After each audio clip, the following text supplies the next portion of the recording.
आज धमतरी जिले में छत्तीसगढ़ राज्य महिला आयोग की अध्यक्ष डॉक्टर किरणमयी नायक मौजूद रही, जहां आज धमतरी में 16वें क्रम का जन सुनवाई हुआ, जहां पर विभिन्न मामलों को सुलझाया गया। डॉक्टर किरणमयी नायक ने प्रेस वार्ता में बताया कि पूरे राज्य में लगातार छत्तीसगढ़ राज्य महिला आयोग के पास विभिन्न प्रकार के आवेदन आते रहते हैं, जिसमें से कई दहेज प्रताड़ना के विभिन्न प्रकार के केसेस रहते हैं। इसे छत्तीसगढ़ राज्य महिला आयोग एक टीम गठित कर लगातार कार्यवाही करती जाती है।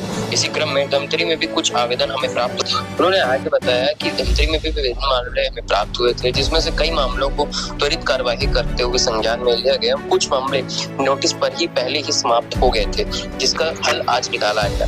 वहीं आगे भी जो भी मामले लंबित पड़े हुए हैं उन्हें भी जल्द से जल्द निपटाया जाएगा। महिला आयोग से मैं अध्यक्ष और मेरे साथ सम्मानित सदस्य लक्ष्मी वर्मा जी यहाँ पर आज हमारी धमतरी में जो राज्य स्तरीय सुनवाई की संख्या 316 है और 318 है और धमतरी में 8वीं जन सुनवाई है। आज यहाँ पर हम 16 मामले लेकर आए थे, जिसमें लगभग 9 के लगभग मामलों में दोनों पक्ष उपस्थित हुए हैं। बाकी में एक पक्ष आए हैं और किसी में कोई भी पक्ष नहीं आए हैं।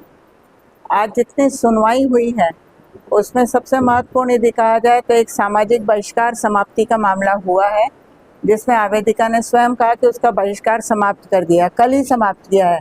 मतलब आयोग की नोटिस मिली है और उन्होंने सामाजिक बहिष्कार समाप्त कर दिया, तो वो प्रकरण नस्तीबद्ध किया है।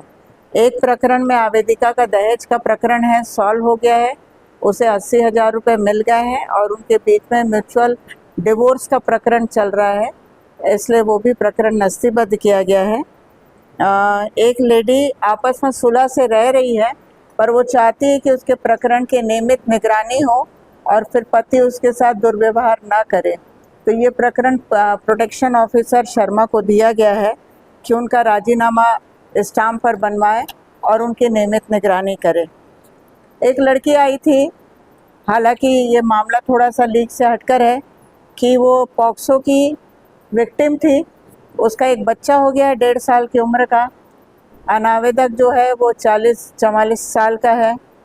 ऑलरेडी एक और शादी हो चुकी है उसकी, उसके भी बच्चे हैं और वो लड़की अब बच्चे के कारण उसके साथ रहना चाहती है।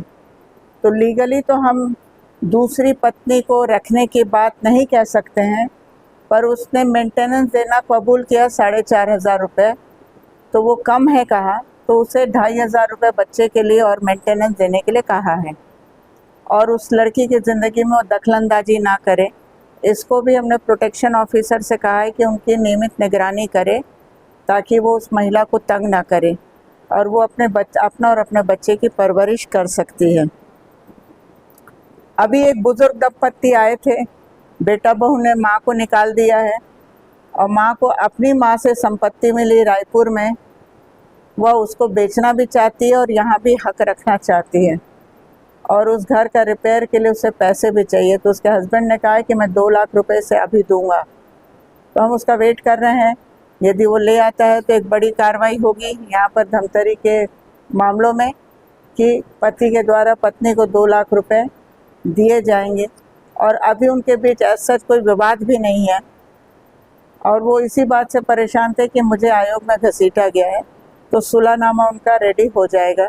इस तरीके के कुछ चुनिंदा मामले यहाँ पर आए हैं जिनका आज यहाँ पर निराकरण और उनकी अनुशंसा की गई। नियर अबाउट 60 एंड 60+ ही हैं दोनों। राज्य परिवहन में काम करता है पति, पत्नी भी और उनके बच्चे भी बालिग हैं। लोन लेकर के रिपेयर कर रहे हैं मकान को, तो अब वो बेटा बहू शायद माँ से नहीं पटरी बैठती है, तो अलग रहती हैं, अपना अलग खाना बनाती हैं, पर वो चाहती हैं कि बेटे बहू के साथ रहें।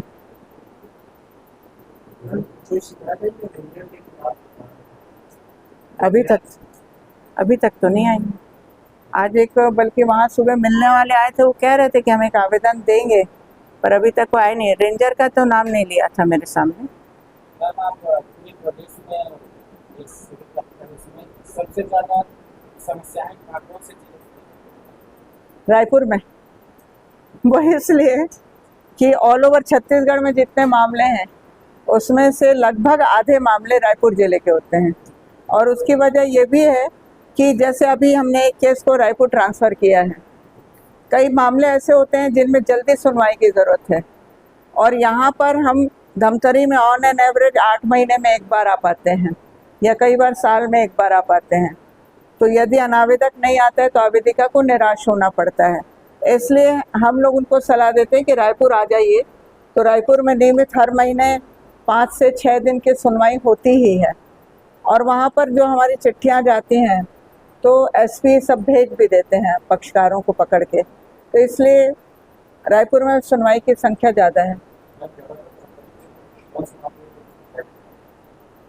कोई ऐसा क्राइटेरिया नहीं है कि इस तरह के मामले हैं, सभी वैरायटी के मामले हैं यहाँ पर।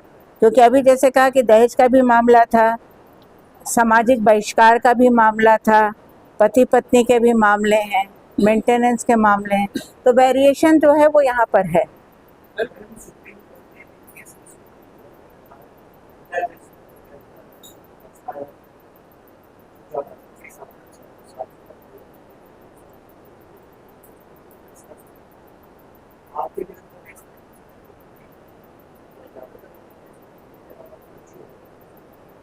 मीन्स दैहिक शोषण की जो रिपोर्ट होती है उसकी बात कर रहे हैं। देखिए, दैहिक शोषण के फर्जी मामले मैं नहीं कहूँगी, दैहिक शोषण होते हैं, नहीं होते हैं नहीं कहूँगी मैं, क्योंकि आजकल इसको लोगों ने नया नामकरण किया हुआ है, मॉडर्नाइजेशन किया हुआ है, परंतु हमारी सोच भारतीय रहती है। और वहाँ पर जब शादी नहीं होती है या शादी से दोनों में से कोई एक हटते हैं, तब फिर वो पूरा मामला दैहिक शोषण का बन जाता है। इसलिए ऐसे मामलों में अभी माननीय सुप्रीम कोर्ट के, हाई कोर्ट के बहुत सारे जजमेंट्स हैं कि ऐसे मामलों में फिर एफआईआर दर्ज नहीं होती या कार्रवाई नहीं होती है और महिला को उसका बेनिफिट नहीं मिल पाता है।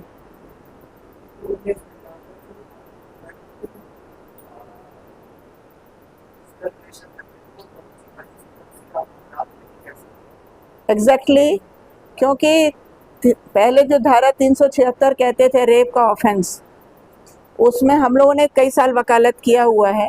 यदि पीड़िता की उम्र 16 साल से अधिक होती थी तो अपराध प्रूफ नहीं माना जाता था। कंसेंट यदि है और कहीं न कहीं से साबित कर दिया, पहले तो इतना आसान नहीं था कंसेंट साबित करना, पर अब तो बहुत आसान है, क्योंकि आवेदिका खुद शिकायत में लिखवाती है ऐसा कि सहमति से था, विवाह का प्रलोभन देके था।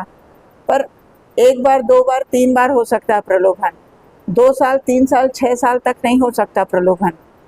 तो ये आज के ज़माने में मैं तो बार बार आप लोगों के माध्यम से कहना चाहती हूँ, बढ़ती उम्र की लड़कियों से, महिलाओं से, बच्चियों के माता पिता से, कि अपने बच्ची और बहन सबके ऊपर में थोड़ा सा नज़र भी रखें, थोड़ा सावधानी भी रखें, थोड़ा उन्हें समझाइश भी दें कि इस तरीके के अवैध रिश्तों से वो बच कर रहें।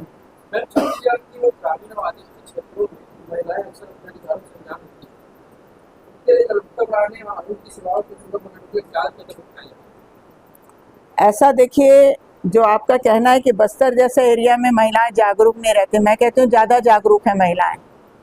वजह ये कि हम भी जब बस्तर के दौरे में गए थे तो हमको लगा कि यहाँ पर महिलाएं रोध होकर के आएंगी, परंतु वहाँ पर महिलाएं ऐसा रोध होकर नहीं आती, घरेलू मामले को लेकर नहीं आती बस्तर की महिलाएं, वो कार्यस्थल पर लैंगिक उत्पीड़न के मामले लेकर आती हैं।